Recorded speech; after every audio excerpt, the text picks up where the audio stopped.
失恋后，我从太奶那继承了一家超市。恐怖乐园副本中难得排起了长队，每个恶鬼抱着香烛，一脸祥和。只有在我的超市里，他们才能买到饱腹的食物。直到某天，隔壁荒村副本的 BOSS 把我囚禁，所有的鬼和玩家都疯了。恶鬼们到处问玩家：“嗷，我那么大一个小老板去哪了？”崩溃的全体玩家：“不是，说好的超市是安全点呢？”在家颓废1个月后，太奶突然给我托梦了。他叉着腰骂骂咧咧：“我当年好歹还是个海后，怎么有你这么一个恋爱脑后代？看在你清明节给我烧了不少帅哥的份上，老娘给你留份遗产。”我震惊，当时清明节烧纸的时候想着，太奶那个年代物资缺少，就烧了一些2次元纸片人卡牌，没想到他老人家真能收到。不对，这不是重点，什么遗产？太奶没回答我，白光一闪，梦醒了。我站在一家空荡荡的店铺内，货架上什么东西都没有，门外悬挂的风铃叮叮响，一只长了8条手的血鬼走了进来。他路过的途径哒哒哒滴落着血渍，随后朝我桀桀笑起。有美味的手臂卖吗？没有。我摇了摇头，在他危险的目光下，从睡衣兜里掏出一包没拆封的黄瓜味薯片。这个你要不要？血鬼的目光不屑，声音尖锐刺耳，买不到美味的手臂，我就拆了你的手。8条血手在空中挥舞，刚要抓到我面前，却意外地划破了薯片袋子。血鬼停了，他迟疑地卷起薯片，咔嚓咔嚓。10分钟后，血鬼打了个嗝，流着泪说：“老板，求你再来2包，真香。”这是他变成恶鬼以来第一次吃饱。我安抚了他2句，承诺待会就去进货，才有空打量起这座太奶的遗产。空间不大，门外的街巷萧条，偶尔飘过一些形状各异的鬼，而且出去之后就会收到游戏副本的规则提示。我在心中默念回到现实世界，下一秒就看到了熟悉的床单。来不及思考，我在附近的零售店买了一些东西，又迫不及待地默念起了恐怖超市。血鬼身后一长串鬼排起了队，这里真能买到饱腹食物？血手，你不会骗我们吧？我啥东西都没看到啊！不信拉倒，追杀那些玩家有什么好的？不如来填饱肚子。看到我出现，血鬼就豪气地将一把鬼钞拍在我结算台上。老板来2包昨天的薯片。我笑弯了眼，没想到自己能这么受欢迎。稍等一下，我把进货的东西摆放到货架上，下面的牌子出现了相应的价格。没有鬼能拒绝香烤小鸡腿，除非是奥尔良味的，还有辣条甜点。闻着血鬼手里传来的薯片香味，恶鬼们躁动了，冲进货架区就是扫荡一空。呜，真的吃一点就饱了。我去过那么多家超市，只有这里的东西能吃进去。期间有小偷鬼想不劳而获，或者是穷鬼想抢夺其他鬼的，一旦出手就会遭遇雷击，然后被丢出去。我看着解锁的超市规则，心底稍安。在本超市斗殴者将永久拉入黑名单，冰收入加1000鬼钞，解锁冰柜。鬼钞是个好东西，和现金的比例是1比100。太奶爷，你曾孙我暴富了，人有了钱能解决一大半的焦虑。我忙着经营超市，想念无故失踪的前男友的次数也少了一些。最初进来的血鬼已经成了我的忠实顾客，还有猫兽鬼、牛头鬼、小丑鬼等等。鬼多了，东西不够卖，我只能限制每只鬼的购买额。新进的果汁和肥宅快乐水也很受鬼欢迎，他们连副本 NPC 都不想当了，天天蹲在超市门口等开门，慢了都抢不到。一时间，恐怖副本的存活率大大增加。有玩家以为这里有什么变故，跟着寻了过来。其中有一位我在恐怖副本高手排行榜上见过杀手陈。杀手陈染着一头金发，他舔了舔匕首上的血珠，朝直播间观众得意洋洋道：“家人们，我找到这个 SS 级副本的终极 BOSS 了。”他把视角移向我，看就是这人形怪超市老板。众所周知，人形态越完整的诡异生物能力越强，而且你们看到了吗？那些鬼在他面前乖得不行，只有高级鬼才能产生压制，所以肯定是他没错。等我把他杀了就能通关。第一个通过 SS 级副本的玩家将会是我杀手陈。目睹了一切的我，有没有这样一种可能，我真的是人类呢？他想杀我，我只能祝他好运吧。被当成怪刷，想想还挺刺激的。可惜杀手陈没能让我体验上。他隐藏在超市入口处，刚亮出一把匕首样式的鬼器，就被其他恶鬼团团围住。这人类对小老板有恶意，你想做什么？猫兽鬼喵了一声，细长的虎斑尾将其卷住。红衣新娘鬼从地底冒出，手里捏着番茄汁，声音迟钝的提醒：不许打乱超市。大嘴鬼将面色苍白的杀手陈一口吞下，然后又站回了队伍原本的位置。管他想做什么呢？前面的结账快点，马上就到我了。直播间目睹了一切的观众们，不是吧 ？SS 级副本的鬼这么强悍吗？杀手陈就这样被秒了，那个超市老板都没出手。大家发现没有，刚刚镜头里的鬼好像有点眼熟。猫兽鬼在宠物医院副本出现过，红衣鬼是古墓。天啊，他们怎么凑一块了？这超市到底是什么存在？有没有高手玩家去探探？喵！猫兽鬼尾巴一甩，将直播间的投影打散。他去货架上捡起冻干袋，结账时用脑袋蹭了蹭我的掌心。又是被恶鬼们维护的一天呢。我摸了摸猫兽鬼的毛发，又喂了个罐头，却发现他的身影开始变得虚幻。这是怎么回事？猫兽鬼原本杂乱的毛发变得干净柔顺，血淋淋的疤痕消失殆尽，他的瞳孔也变回了澄净的琥珀色，随后走进突然出现的黑洞中。喵！与此同时，某个宠物医院副本突然溃散，这小家伙居然解脱得最快。一旁的血鬼酸溜溜地说道：“我们都是因执念而存在，但又因为执念得不到满足，所以感觉越来越饿。之前只有那些玩家产生的情绪能勉强垫垫肚子，不过也是治标不治本。但现在不一样了，只要吃一点超市里的食物，我们就不会饿到失去理智。我这才知晓，猫兽鬼生前遭到了惨无人道的虐待，他被摔杀，又被饿得瘦骨嶙峋，身上没一块皮肉是好的。即使如此，他的执念也不过是有人可以温柔地摸摸他，再吃上一些好吃的。猫他呀，没想过要去复仇。宠物医院也是对新手玩家最友好的低级副本。那么你呢？我问血鬼，你的执念又是什么？我能帮忙吗？血鬼深深地看了我一眼，钻进薯片袋里，不再说话。他想要一个孩子。红衣新娘鬼走到结算台前结账，磕磕绊绊地吐出了一句话：他红盖头下的嘴唇弯弯，从腹中掏出一团乌黑流转的阴鬼，卖孩子，换果汁。我万万不行啊，铁汁！卖完一天的东西，我回到现实世界，发现各大软件热搜上都挂着同一个标题 ：SS 级恐怖乐园副本已惊现幕后 BOSS。叹了口气，我戴上口罩，才骑上3轮车去批发店进货。好巧不巧，钱老板居然也在。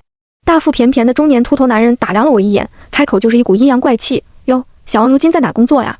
没了我赏你2口饭吃，怕不是要去乞讨了吧？”就因为我拒绝了他的潜规则，就被裁员了。我停下步伐，淡淡道：“您对公司账上不缴的800万税费还满意吗？不满意还可以再多交点。”你男人气红了脸，又悻悻然地离开。我看你在行业内还怎么混？他的制裁确实挺有效，只可惜我现在忙着开超市，制裁不到我。回去的路上，我突然接到一个电话。曼曼，你快过来医院，小小他被恐怖副本选中了。我面色一变，好，我现在过去。医院病床上，瘦小的女孩闭眼躺着一动不动，无数管子穿插在她身上。照顾小小的护工很为难，我今天给小小擦身子的时候，才发现她手腕上出现了一个怀花印记。曼曼，这可怎么办呀？以植物人的状态进恐怖副本，那不是死路一条吗？恐怖副本抽取玩家的形式完全随机，只有18岁以上的人才会概率入选。我抚过妹妹枯黄的头发，替她捏好被角，语气沉稳：“没事，我来想办法。”护工眼神怜悯：“曼曼呀，姨有句话不知道该不该讲，小小都这样了，你还不如放弃她，过好自己的日子。”阿姨，你不懂。我笑着说：“小小是我唯一的亲人了，我不会放弃她的。”见我固执，护工阿姨也不再多说什么。第二天，我进入超市，并没有第一时间营业，而是拿着鬼钞走出了店门。我打听过，附近有一家卖替身傀儡的店铺，替身傀儡可以让我代替小小去副本。傀儡店铺的店主长着3个脑袋，嘴里还吃着超市出品的蛋糕。他看到我眼神一亮：“小老板，你怎么到这来了？外面没有不懂事的鬼撞你吧？要是有，我现在就出去跟他们讲讲道理。”我摇摇头，说明来意：“这里还有卖替身傀儡吗？”“有的，有的。”他把几个纸扎娃娃推出来，不过我这是限量版，不用鬼钞交易。啊，我有些为难，毕竟我穷的身上只剩鬼钞了。你想要什么？店主嘿嘿一笑：“3块蛋糕一个，怎么样？超市限购那点都不够吃。还有这种好事？”我松了口气，点头答应。听说副本里都很可怕，于是接下来我又去买了一些保命用的鬼器，把暂停营业的牌子挂上了超市门口，这才离开。早早来排队的恶鬼们震惊了：“嗷，小老板今天怎么不开门？我一家5口就等着这口吃的呢。”家鬼们谁懂啊？我跑了5个副本过来代购的。傀儡店主叼着牙签慢悠悠走过来，看到一堆恶鬼聚在超市门口，顿时眉头紧皱：“不排队干什么呢？别挡着老子买小蛋糕，超市没开门，小老板好像失踪了。”有鬼颤颤巍巍地说：“不可能！”傀儡店主眼一瞪，他刚刚还去我那买了替身娃娃，更何况超市这么火爆，怎么可能有人不喜欢赚钱呢？除非有什么不可抗力的事发生了。于是恶鬼们讨论半天，结合之前的刺杀经历，得出一个结论：柔弱无助的我肯定是遭遇了什么危险，极有可能是被人类玩家绑架。血鬼走上超市门口的台阶，身上钻出数条血手，悠悠道：“这次我一定能救下孩子。”事实上，我已经在现实世界使用完替身娃娃，将妹妹手腕的怀花印记转移到了自己这里。转移完成的那一瞬间，我仿佛被什么不可言说的存在锁定，一双忧虑的眼睛半睁开，随后好像受到了某种压力，又沉沉合上。副本进入倒计时还剩10分钟，请玩家做好准备。我拿出手机，犹豫着给消失已久的前男友发了条信息，随后懊恼地敲了敲头，将之前收拾好的大包袱挎在背后。要是太奶知道了，铁定又要骂我不争气。包袱里面有我从超市带出来的东西，还有一些高价购买的鬼器。倒计时结束，我眼前一黑，周围便换了个场景。我坐在一辆破旧的大巴上，周围是同样一脸迷茫的玩家们，众人都穿着蓝白的校服。大巴摇摇晃晃地行驶，但司机的位置上却是空的。车顶的大喇叭里传出甜美的播音，令人毛骨悚然。同学们，前面即将到达怀村，请不要大声喧哗，以免吵醒沉睡的神灵。村民们很好客，但他们没有食物能款待大家，希望同学们能认真写生，1周后返回学校，意思就是要在这里待7天。我叹了口气，好不容易做了点小生意，关门这么久，估计顾客都跑完了。此时我还没想到，超市的停业在诡异世界内掀起了怎样的动乱。仿佛是为了印证我的猜测，大巴停下后，系统弹幕也跟着弹了出来。S 级副本：怀尸荒村30%，主线任务：存活7天支线任务：拯救饥饿的村民。不远处，一棵巨大的槐树笼罩着村落，村门口只剩半块残碑，偶有鸦鸣。一个长着牛头人身的村民走了过来，瓮声瓮气不耐烦地问道：“你们就是那群要来俺们村参观的学生？抓紧跟上，俺还得回去种地。”玩家们探头探脑，小声议论着。我默不作声地赶上牛头鬼，打探起消息。牛头鬼起初并不想搭理我，直到吃了我送的彩虹糖豆，一咕噜把知道的消息都吐露了出来。最后他还舔了舔嘴，提醒道：“听说隔壁副本有能吃饱的食物，俺们村长就出远门去采购了，村里没人管，你晚上最好别出门。”我道了声谢。玩家们被分开住入不同的村民家中，2人一间房。和我住一块的是个长着娃娃脸的卷发女孩，她应该是个网红，一进来就叭叭不停地打开了直播间说话。能小点声吗？关你什么事？听不惯就闭耳朵呀。她朝我翻了个白眼，坐在唯一一张床上，翘起2郎腿，趾高气扬地说道：“你打地铺去，难道我长了一张好欺负的脸？”我打开门，像第6小鸡仔一样把她提了起来。“你睡外边去。”他发出尖锐报名声，哎呀，你等着，我要杀了你！直播间里不断弹出弹幕，真头铁呀，居然敢惹苏氏集团的千金。青青虽然实力一般，但他哥可是高手排行榜的第3名，每次大小节进副本都带不少保镖，谁敢得罪他？我微笑，祝你好运。上一个这么说的已经落地成盒了。副本第1天通常都比较安全，我看到不少玩家在村里搜寻，直到夜幕降临，一声声惊恐的惨叫声此起彼伏。白天还算得上平和的村民们变了副面孔，硕大的牛瞳赤红着，嘴里不停呢喃着只要不是在屋子里的玩家，都会受到他们的追逐杀戮。砰砰砰，门被敲响，放我进去。听着门外哭嚎了好一会儿，我才掏了掏耳朵，满意的扭动门柄。卷发女孩弯下腰，迅速钻到我身后，然后将我往前一推，漂亮的杏眼中满是怨毒神色。去死，我看你怎么活下来！门外是无数个不断靠近的牛头鬼村民，他们盯着我，嘴角口水蔓延。我听到了反锁的声音，眼看就要命悬一线。窗缝后的卷发女孩刚勾起嘴角，然而就在那一瞬间，我淡然地点燃了手中的香烛，飘出缕缕幽香。牛头鬼村民们忽而停下了动作，他们用力猛吸鼻子，凶狠的表情逐渐变得祥和，最后还打了个嗝。哥，好香，不好意思啊。我回头一脚踹开门板，让你失望了。恭喜玩家完成支线任务，获得全体村民好感度加100。看来我的猜测是对的，超市产品可以解决村民的饥饿。系统显示存活的玩家人数已经不足一半。与此同时，巨大的槐树内，一双忧虑的瞳孔猛地睁开，青年肤色苍白，注视着我所在的地方，铁链晃动中夹杂着低声轻笑。找到你了，慢慢。在别人还玩着恐怖逃生游戏的时候，我已经在怀村提前过上了度假生活。凶恶的牛头鬼们在我面前显得憨厚无比，有时候还会哭诉，他们很怨恨这群学生。写生给这个小村子带来了名气，却也带来了灾难。来旅游的游客乱扔垃圾，还踩踏他们辛辛苦苦种好的田地，导致大雪封山时颗粒无收。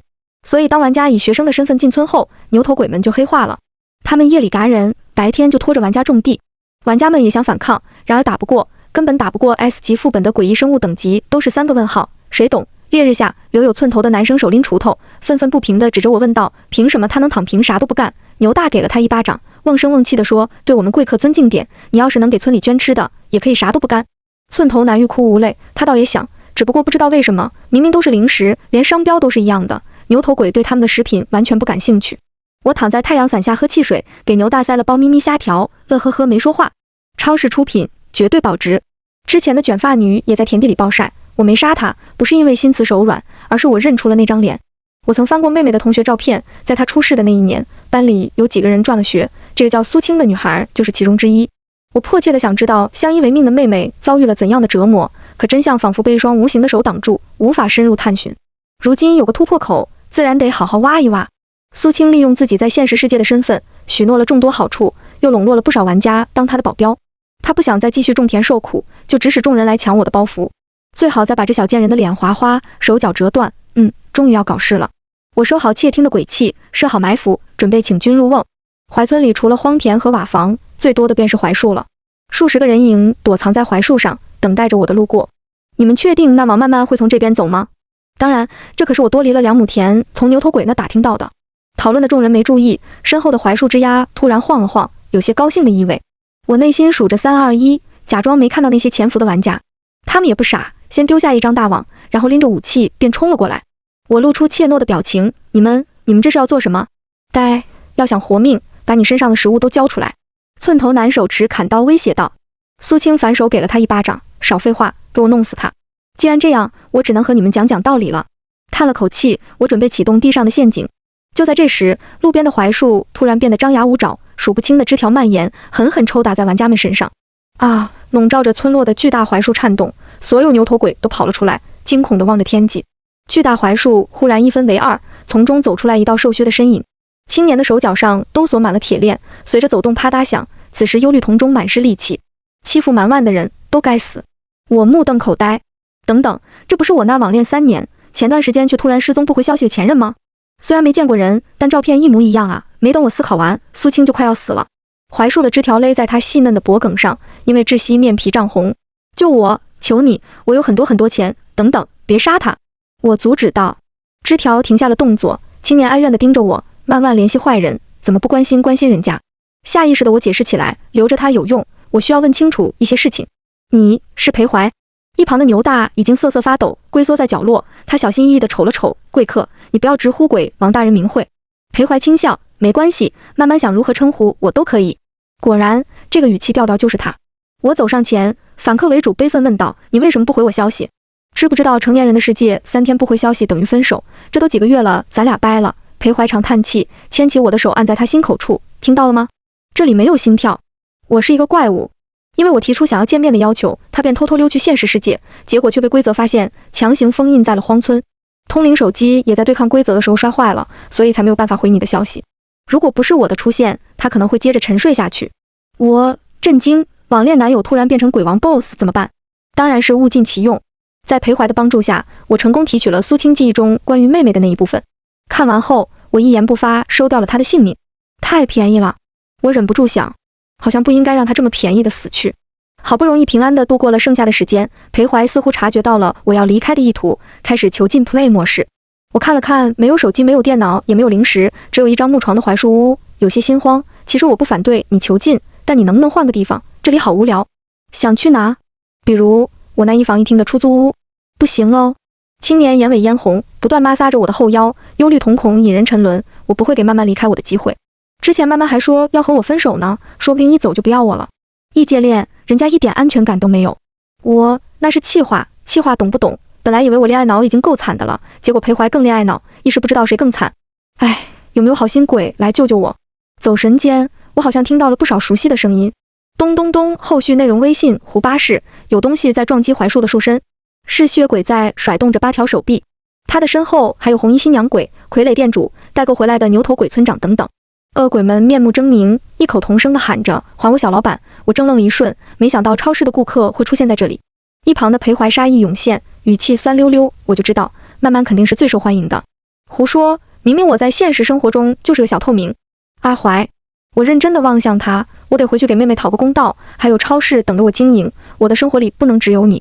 我只喜欢你一个，这是无法否认的，但你不能仗着我的喜欢来干扰我的生活。空气寂静了许久，只余下外面的吵闹声。在我以为这次的沟通又失败时，裴怀低垂的语节微微颤动着，似是妥协般，在我锁骨处咬下一个印记。我等你。他说，超市应该还需要一个营业员帮忙吧？当然。血鬼看到我出来，很是激动。薯片，我要薯片。我下意识地摸了摸，都没有了。薯片还没补货，薯条行不行？哇！他扑到我怀里，嚎啕大哭。你知不知道，超市停业的苦日子里，我们是怎么饿过来的？一个好不容易吃饱的鬼，怎么忍受得住挨饿的滋味？难道我是什么很贱的鬼吗？红衣新娘鬼跟着上前，没有番茄酱润过的唇瓣抿直，显露出密密麻麻的针线。她熟练地从肚皮里掏出一团扁扁的阴鬼，孩子，饿扁了。撕密码喽！我快要被愧疚淹没，现在就回去开业。我坐上了来时的那趟客车，眼前一黑，周围场景就变成了卧室。墙上的时钟落下了薄薄的一层灰。恭喜玩家完美通关 S 级副本，奖励体质加10。床上的手机震动，我接听来电，另一头的护工阿姨欣喜地说道：“刚刚小小有动静了，医生说她的意识波动很强烈，很有希望能醒过来。”这无疑是个令人开心的消息。热搜上还挂着多个恐怖游戏副本 NPC 暴动的头条，底下有不少网友说，鬼们一见到他就问小老板在哪，导致他现在心理阴影颇重。我来到妹妹的房间，翻开她的同学录，把苏青记忆中实施霸凌的几个罪魁祸首对了下脸，只因为她过于优秀，就引来了嫉恨。我的父母很早就去世了，妹妹是我一手带大的，她很乖，从来不会闹脾气或者叛逆。我无法想象她在被推下楼时是不是会一声声喊着姐姐救我。他们撕扯妹妹的衣服，对她拳打脚踢时，难道就不会有一丝丝的不安吗？妹妹本来想报警反抗，可苏青却跟她说，只要她对外透露一点点，苏氏集团就能让我马上失踪。她在最美好的年华生死不明，而罪魁祸首们却像无事发生一样，仍然逍遥自在。都说恶鬼凶残，可人心有时候更加险恶。我没有急着报仇，而是先踩了3轮车去进货。恐怖超市外面早就蹲满了恶鬼，一开业便蜂拥而至。呜呜呜，香烤小鸡腿，这令人怀念的味道。有些穷鬼买不起东西，只能隔着玻璃门眼巴巴地看。我点了根香烛在外头，算是日行一善吧。除了恶鬼以外，有些玩家也会跑过来躲难，看完就想和我一样卖东西，可惜他们的东西恶鬼吃了并没有饱腹感。小丑鬼就是上当的恶鬼之一，他脸上每时每刻都挂着笑容，捏爆欺骗他的玩家时表情也没有变化。本来想多买一包仔仔饼干的，这下一包都买不起了。他垂下五彩斑斓的脑袋，失落地走出超市。伤心的时候不需要笑。我追上他，塞过去2包仔仔饼干。小丑哭了也是没关系的。作为乐园副本的常驻 NPC， 小丑鬼每天都要接受大量的负面情绪，但从来没人说过他也可以哭。小丑鬼摘下面具，露出下面通红的眼眶，脸上的颜料逐渐消失。他恢复到正常的模样后，行了个绅士礼，走进突然出现的黑洞。谢谢。我这也行。一旁的血鬼翻了个白眼，怎么连这家伙也解脱了？因为和血鬼混熟了，我就开始和他打听起有没有能定位拉人进副本的办法。你问这个干什么？血鬼将薯片咬得嘎吱响。我把妹妹的事情全盘托出，在讲到被推下楼那里时，血鬼却突然发狂，一直喊着：“孩子，我要救下我的孩子！”他的脸上流下2行血泪。如果我那时候有很多条手，我的孩子是不是就能活下来了？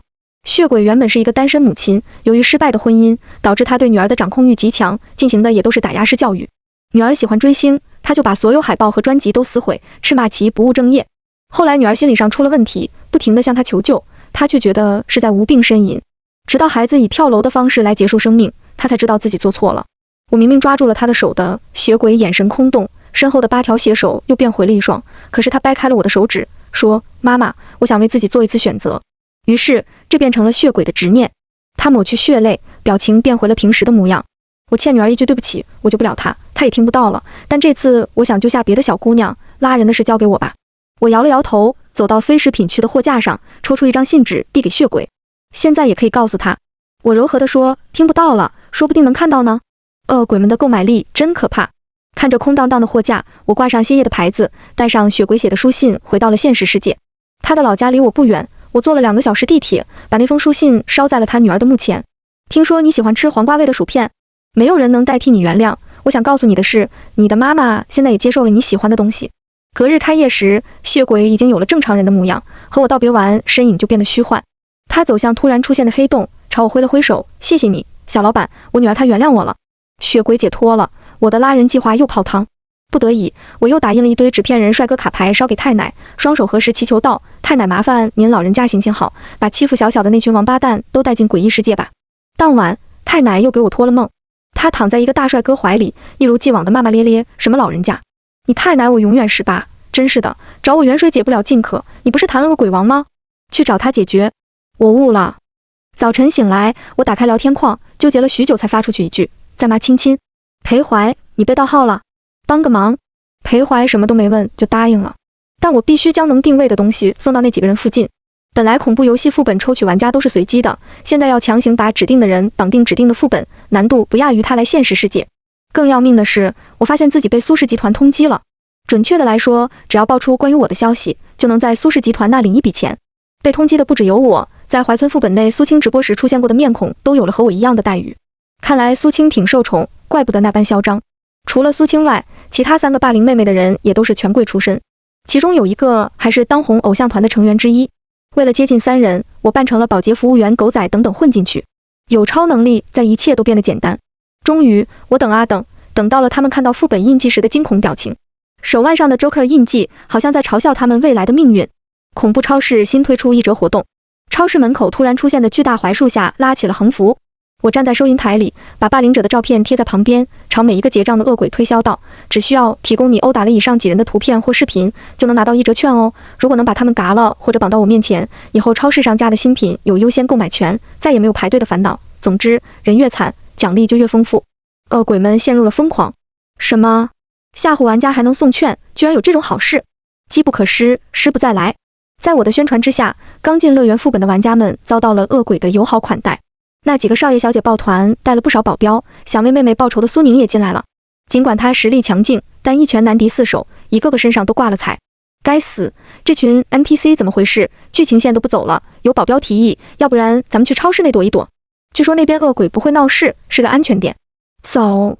我完全没想到苏宁等人会自己撞枪口上来，本来还想着营业完再去找他们的。看着那一张张理直气壮要求我提供庇护的脸，我忍不住气笑了。你们确定要我帮忙？当红炸子鸡林生点了点头，鼻青脸肿的面目上闪过一丝不屑。互帮互助是应该的嘛，只要你帮了我，出去我可以推荐你参加一档综艺节目。